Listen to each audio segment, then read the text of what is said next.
Já estamos de volta com o seu estilo de vida e nós estamos conversando sobre alcoolismo, sobre dependentes ou então como a gente consegue fazer e até ajudar essa pessoa que está dentro da dependência, mas que quer se livrar disso de uma vez por todas. Doutora, quando a gente tem uma situação, por exemplo, de uma pessoa que já tende a gostar muito da bebida, né? Já tem essa tendência ao alcoolismo e a gente já vê assim que ela está dando os primeiros índices ou que ela está dando os primeiros sinais de que pode se tornar uma pessoa alcoólica, mas o ambiente familiar, o ambiente social em que ela está sempre inserida proporciona essa questão da bebida, né? Todas as festas de família tem muita bebida e todo mundo bebe muito. Em qualquer comemoração, se não tiver bebida, não é comemoração. E essa pessoa, querendo ou não, está inserida nesse contexto. Como que a gente consegue proteger uma pessoa nessa situação? Olha, proteger uma pessoa nessa situação aí vai partir da família, né? Se as festas na família são regradas aí a muito álcool, vamos diminuir. Se a gente tem um dependente em casa e quer ajudar, então nesse ponto vai partir da família. Ou a pessoa vai deixar de participar dessas festas em família, aí não é legal, porque vai causar uma exclusão. E a exclusão não é benéfica nesses casos. Até porque, muitas vezes, quem faz muito uso dessas substâncias estão ali à beira de uma depressão, né? Eles são pessoas ou depressivas ou extremamente ansiosas, né? Vale salientar. Falando em festas de família regrada a muito álcool, você nunca viu, Isabelle, nenhum pai ou mãe colocando a chupetinha da criança na cerveja e colocando na boca? Às vezes coloca até um pouco de açúcar também, né? Então, de onde vem essa predisposição, né, Isabelle? É complicado. Então, vamos aí, papais e mamães, vamos ficar atentos para esses atos, que olha, bonitinho, olha como gosta da cerveja, puxou o pai, puxou a mãe, mas olha aí o que você pode estar causando futuramente no seu filho. Isso é muito interessante, inclusive, porque traz pra gente a questão da faixa etária, né? Isso é uma pergunta que sempre fazem ou que os pais sempre querem também uma resposta muito concreta e muito específica. A partir de que momento meu filho, a partir de que idade meu filho está preparado para ser apresentado ao álcool? Quando que eu devo apresentar o álcool para o meu filho? Muitas vezes tem famílias que apresentam para os meninos até como uma característica de masculinidade, né? Não, agora você já fez tantos anos, você é um homem e porque você é um homem você precisa saber beber. Então nós vamos te ensinar a beber. E coloca aquela pessoa já no meio daquela família que a gente falou agora há pouco, que toda festa é regada ao álcool, e aí você coloca aquela criança que ainda é uma criança, por mais que seja grande, por mais que tenha estatura ou porte físico, ainda é uma criança, você já coloca ali no meio de todo mundo e essa predisposição começa realmente a aparecer. Depois a gente não entende por que esse adolescente se tornou alcoólatra tão cedo, né? É uma criança, é um pré-adolescente. Vamos pegar aí nas normativas, vamos assim, pelo menos tentar respeitar as normativas. O álcool deveria ser vendido para pessoas de que idade? Maior idade, a partir de 18 anos. Então, já que é para experimentar, já que é para começar, vamos respeitar aí pelo menos as normativas, porque o nosso corpo, Isabelle, ele está em constante desenvolvimento, até ali os 21, 22, 25 anos. A partir daí, é declínio, né? Ele dá uma estabilizadinha e depois começa a descer. Se é um organismo que está em desenvolvimento, qualquer substância que seja administrada ali vai fazer parte desse desenvolvimento, né? Então, vamos tentar pelo menos respeitar. Isso é um alerta para os pais. Vamos observar mudança de comportamento desses filhos em casa. Vamos estar abertos ao diálogo, sem violência, né? O meu filho bebeu, caiu, chegou arrastado em casa, ou como uma situação que eu presenciei no hospital, uma moça chegando carregada por outras, uma moça muito jovem, né? Quase que em coma alcoólico. Como é que os pais vão receber isso, né? Muitas acabam levando uma surra em casa, né? Uma repreensão, um castigo. O que está acontecendo com a minha filha? Por que ela está nessa situação? né? Essa é a reflexão, tanto para os meninos quanto para as meninas. O diálogo é a base fundamental para tudo. Enquanto você acusa, a gente tem que lembrar que você é severamente acusado da mesma forma por outros, porque você é o pai daquela pessoa, né? Você é responsável por ela. Bom, em relação a essa agressividade, a gente ouve muito também esse quadro de agressividade quando as pessoas estão, digamos que, mergulhadas no álcool, né? Se é que a gente pode usar esse termo.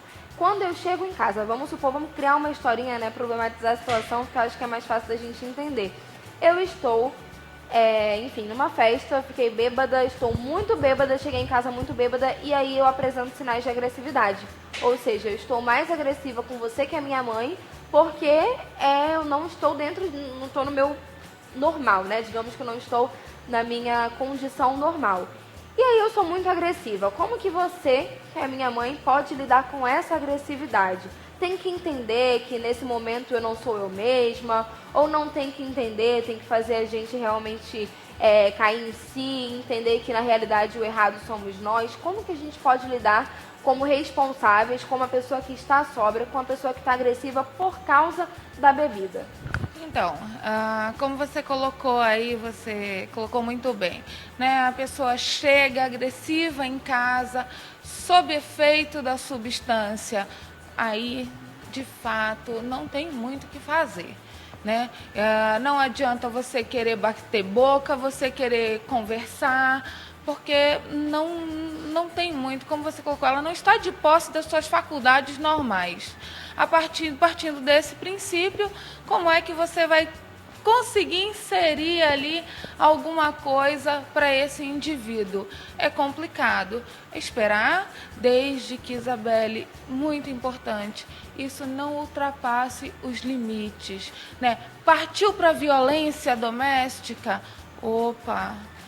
Vamos lá, meu marido chegou em casa, me bateu porque estava bêbado, é passível aí de uma denúncia, né? Porque ninguém tem que aguentar a violência de ninguém, né? Enquanto ela é verbal, tenta conversar. Lembrando, ela começa verbal, né? Depois parte para a violência física. É bom sempre prestar atenção. Se você está passando por isso em casa, preste atenção, não deixe que isso chegue aí a uma violência física, porque começa, um dia xinga, um dia altera a voz, outro dia vem com os xingamentos, as palavras de baixo escalão, até chegar à violência física. Vamos tomar cuidado, vamos ver se a gente consegue conversar com essa pessoa para ela procurar ajuda antes que isso aconteça. Bom, e em relação, a gente já conversou sobre essa pessoa que chega sob o efeito do álcool e, nesse caso, é agressiva ou se torna agressiva por causa disso. Mas e aquela pessoa que não está agressiva ainda, mas que utiliza a desculpa do álcool para fazer, como a gente já conversou, né? Nós já falamos sobre a timidez, mas nós não chegamos na violência. Utiliza o álcool como uma desculpa para ser violento ou para ser agressivo, ou então para se impor da forma que quiser, e principalmente dentro da família, quando a gente fala de pais de família, né? Ou do responsável daquela família, aquela pessoa que se considera mesmo o responsável da família. Não, quem manda nessa família aqui sou eu.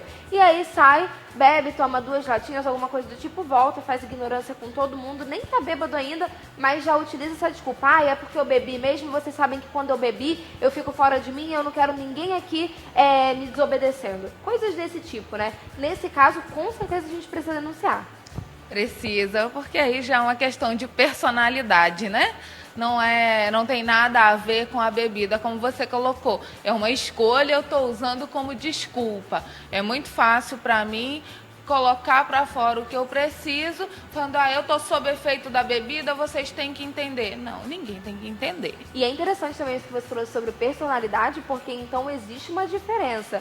Existe uma diferença entre você estar fora de si, né? Existe uma diferença entre você perder os controles do seu corpo, né? Entre você perder toda a noção do seu corpo e também do seu humor, enfim, de tudo aquilo que está dentro de você, E existe uma diferença entre a sua personalidade. Não adianta tentar justificar a própria personalidade com os efeitos das drogas que você está consumindo. Exatamente. E partindo desse princípio, como nós estávamos colocando de casais e famílias, lá no namoro, essa mulher já percebeu isso, fechou os olhos para muitas situações e foi levando até chegar em situações incontroláveis, né? Então é bom ficar muito atento a isso, porque o álcool às vezes pode ser de fato só uma desculpa.